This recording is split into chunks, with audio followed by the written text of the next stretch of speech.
네, 오늘 우리에게 주신 하나님 말씀은 마가복음 7장 24절에서 30절의 말씀입니다. 마가복음 7장 24절에서 30절의 말씀 함께 합독하겠습니다.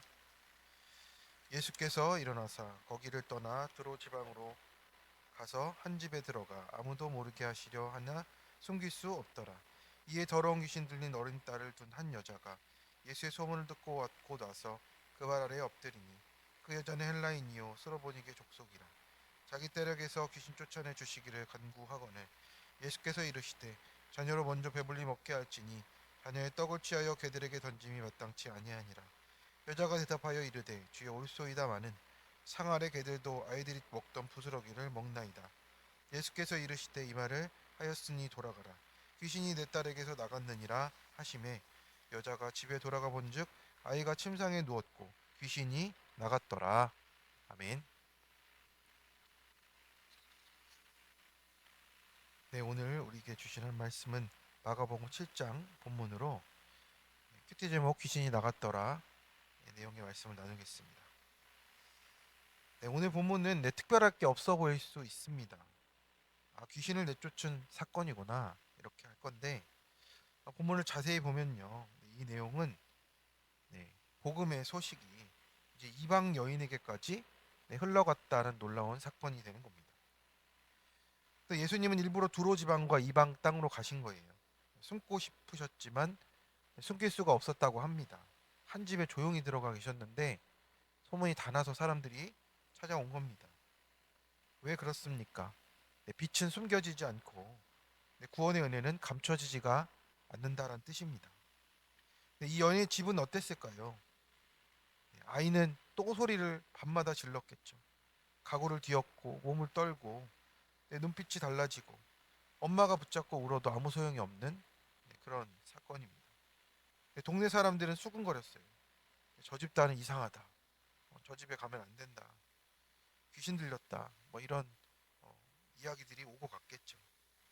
그래서 문을 닫고 나면 그 집의 밤은 정말 생각할 수도 없는 난장판이 되었겠죠. 겉은 멀쩡해 보여도 우리도 우리의 집 안에서 많은 일들이 있습니다. 아이는 스마트폰에 묶여 있기도 하고, 남편은 술과 분노에 묶여 있기도 하고, 아내는 우울과 낙심에 묶여 있고, 관계는 냉랭하게 굳어져 가고, 싸움만 잦아집니다. 오늘 본문은 말합니다. 귀신이 나갔더라. 이 한 문장이 정말 우리의 소망이 되지 않습니까? 오늘도 우리는 주님 앞에 엎드려 구할 수밖에 없는 존재라는 것을 우리가 계속 인정하며 가는 것입니다. 그래서 지금 이 수로보니게 여인의 사건이 결국 우리의 사건이라고 인정하게 되는 거죠. 첫 번째로 고난 중에 유일한 소망이신 주님께 엎드려 간구해야 됩니다. 25절 26절에 이에 더러운 귀신 들린 어린 딸을 둔 한 여자가 예수의 소문을 듣고 와서 그 발 아래 엎드리니 그 여자는 헬라인이요 수로보니게 족속이라. 자기 딸에게서 귀신 쫓아내 주시기를 간구하거늘. 아멘. 이 문장이 한 문장으로 끝나서 그렇지 유대인들에게는 세 가지나 이 여인을 상대할 수 없는 이유가 써 있어요. 그러니까 아예 장벽 같은 일입니다.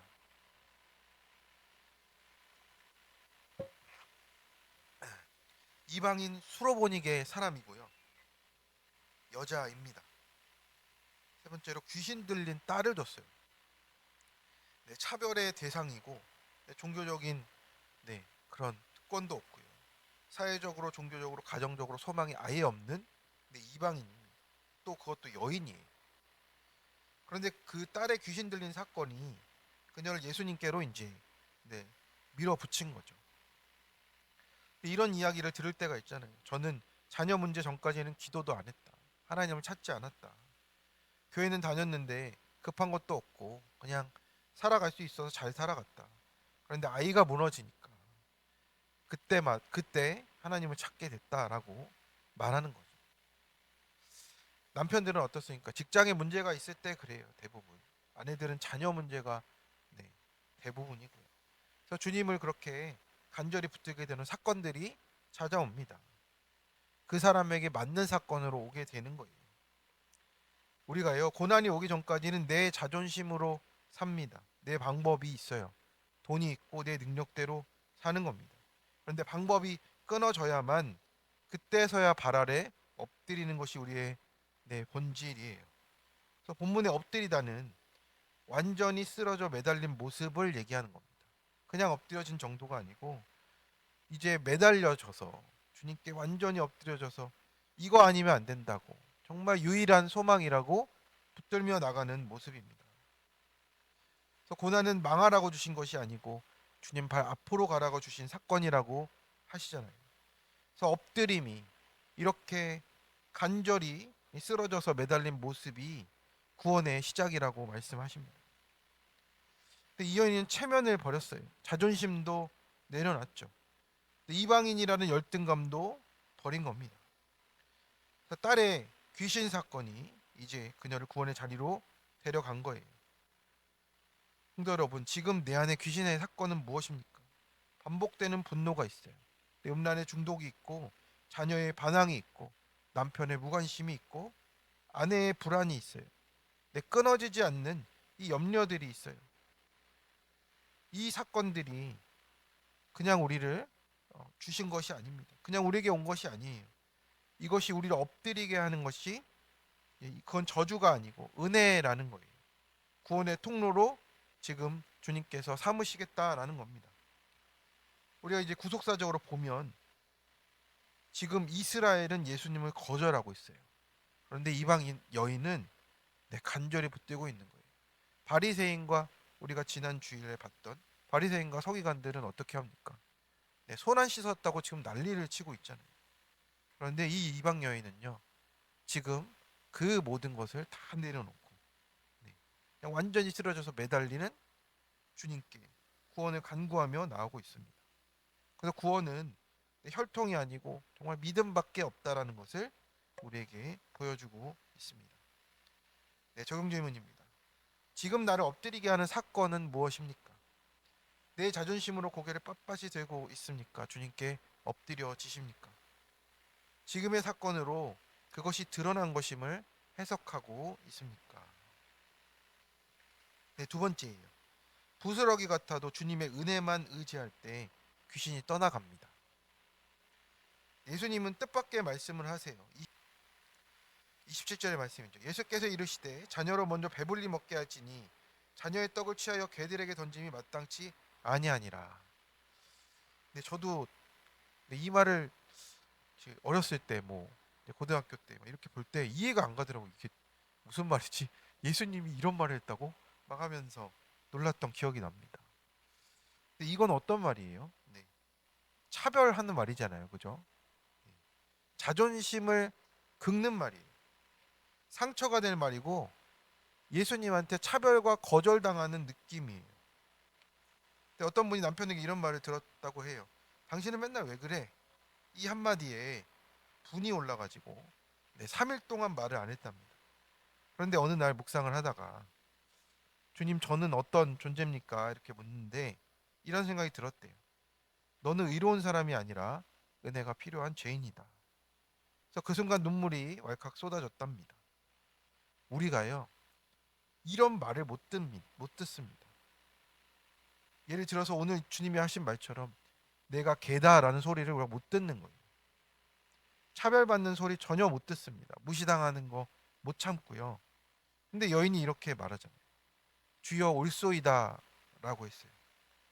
이 말씀은 내 자존심이 죽은 거예요. 그래서 내가 개임을 인정할 때 은혜가 시작되는 겁니다. 우리가 계속 은혜 받는 자리는 어떤 자리예요?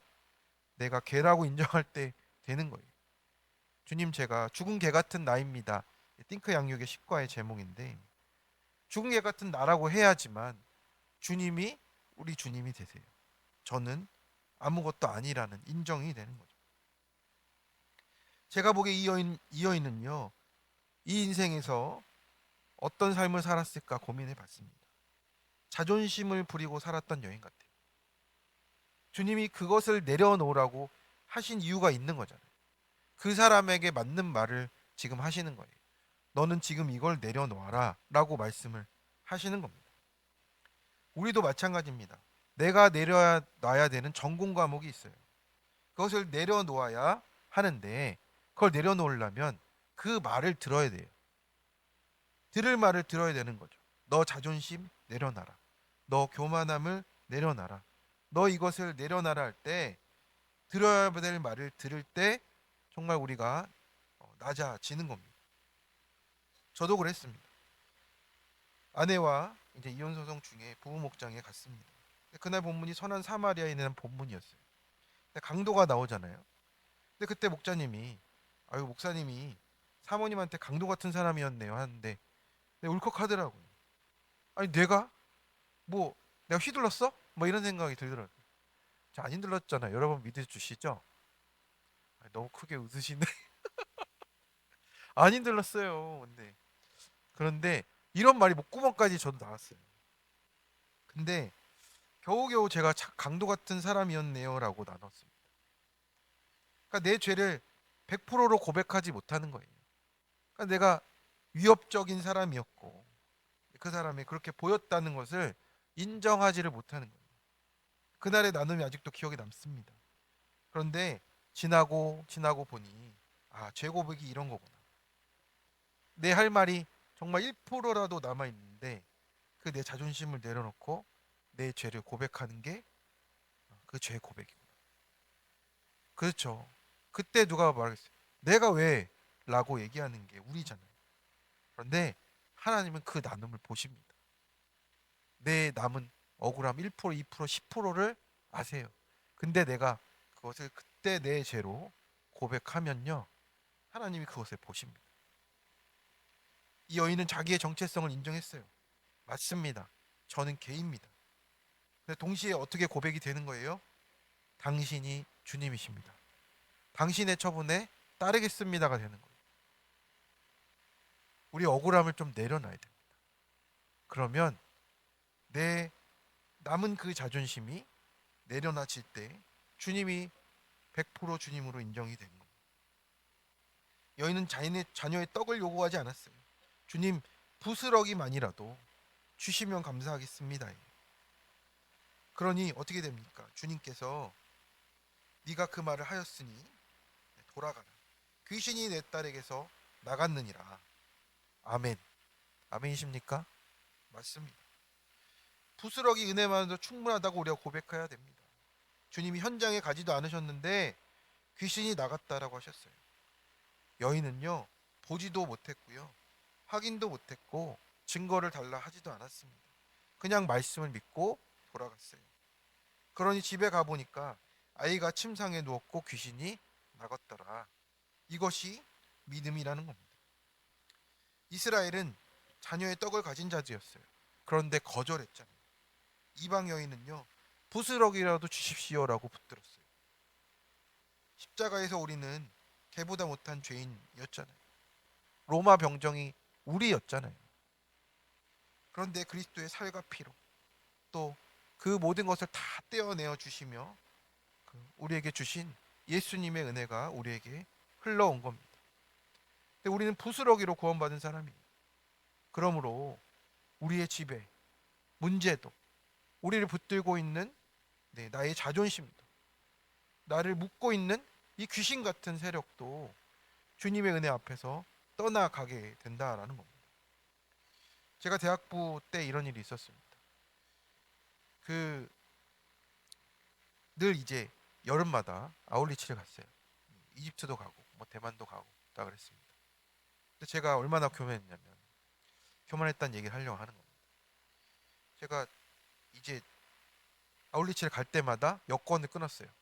여권을 다른 우리 지체들은 복수로 끊는 거예요. 근데 여러 번 갈 거니까 그죠? 끊으셨잖아요. 근데 저는 단수밖에 안 되는 거예요. 돈이 없어. 여유가 없어요. 단수로 끊어야 돼요. 그래서 이제 방학 때니까 이제 낮에 이제 여권을 끊고 이제 교회를 가는데 딱 교회 갔다 올 돈밖에 없는 거예요. 근데 점심을 못 먹, 아니 그러니까 아침을 못 먹었어요. 근데 너무 배가 고팠어요. 근데 막 그때부터 원망이 된 거예요. 하나님 진짜. 제가 이렇게 단수 여권 끊고 이렇게 아울리치 가겠다고 발버둥 치고 막 이러는데 하나님 저 아침밥도 안 먹입니까? 뭐 이런 생각이 막 드는 거예요. 원망이 되고. 그랬는데 이제 아침에 이제 오늘 교회 갔죠. 갔는데 그날 대만 팀이 와 있었어요. 그 대만의 그 교회 분들이 와 있었는데 그날 호텔에서 아침을 먹고 왔기 때문에 대학부에서 준비한 빵을 안 먹겠다는 거예요. 안 먹어도 된다는 거예요. 갔더니 그 빵이 있었어요. 그럼 그 빵을 제가 먹게 됐죠. 참 은혜죠. 은혜인데 제가 그때 감사를 못했어요. 나 이거밖에 못 먹어? 막 이런 생각이 드는 거예요. 얼마나 교만했어요, 그죠? 근데 보스락이 은혜도 모르는 거예요. 교만하니까. 내 자존심을 못 내려놓으니까. 그래서 오늘 이 말씀을 준비하면서 그 생각이 들었습니다. 아, 내가 그때 그 교만에 사로잡혔구나. 저도 제 의가 있으니까 그죠? 내가 이 단수 여건까지 끊고 막 모든 걸 다 해서 가는데 이거 왜 이래? 이런 생각이 저 안에 들었구나.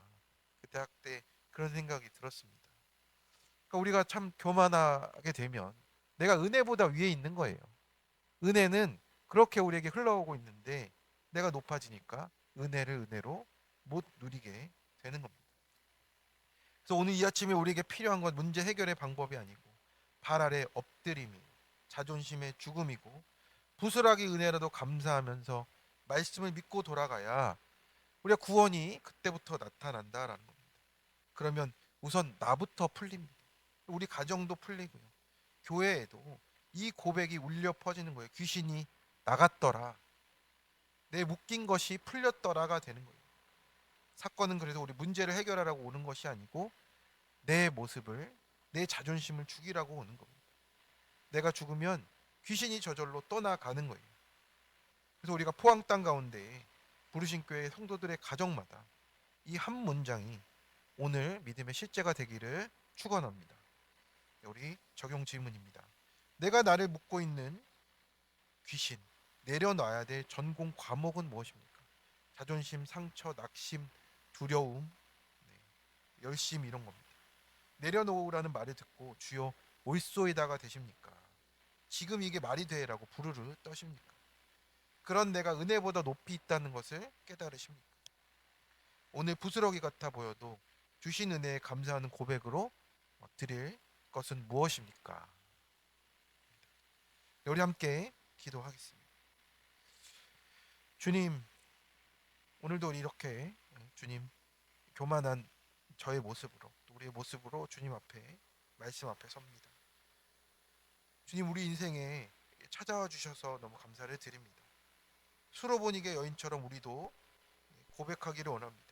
우리의 힘으로 해결할 수 없는 가정의 문제가 있고 자녀의 문제, 관계의 문제, 끊어지지 않는 죄의 습관과 귀신의 세력이 우리를 붙잡고 뒤흔드는 일이 있습니다. 주님, 우리가 그동안 사람 앞에 엎드리고 생각에 묶이고 하는 귀신에 눌려서 체면 앞에 엎드렸고 돈 앞에 엎드리고 방법 앞에 엎드렸습니다. 주님 이제는 오직 주님 발 앞에만 유일한 소망이신 주님 발 앞에만 엎드리게 하여 주옵소서. 우리는 자녀의 떡만 요구하던 자였습니다. 억울하다고 인정해 달라고 왜 나만 이러냐고 따지던 자였습니다. 그러나 이제 고백합니다. 주여 올소이다. 우리가 은혜 아니면 살 수 없습니다. 고백하게 하여 주시옵소서. 부스러기 은혜라도 주시면 충분하다고 고백하도록 주님 도와주시옵소서. 그래서 우리의 삶 속에서 정말 주님의 말씀 듣고 돌아가라 귀신이 떠나갔느니라 라는 말씀이 우리 삶의 실제가 되게 도와주시옵소서. 그래서 우리 말씀을 믿고 돌아가는 믿음, 보지 못해도 신뢰하고 결과보다 주님만 신뢰하는 믿음으로 인도하여 주옵소서. 그래서 오늘 하루 온전히 주님께 엎드려지고 부스러기 은혜에도 온전히 감사하며 주님께 나아가는 귀신이 떠나가는 하루 되게 도와주옵소서. 모든 것 주께 맡겨드리며 예수님 이름으로 기도드립니다. 아멘.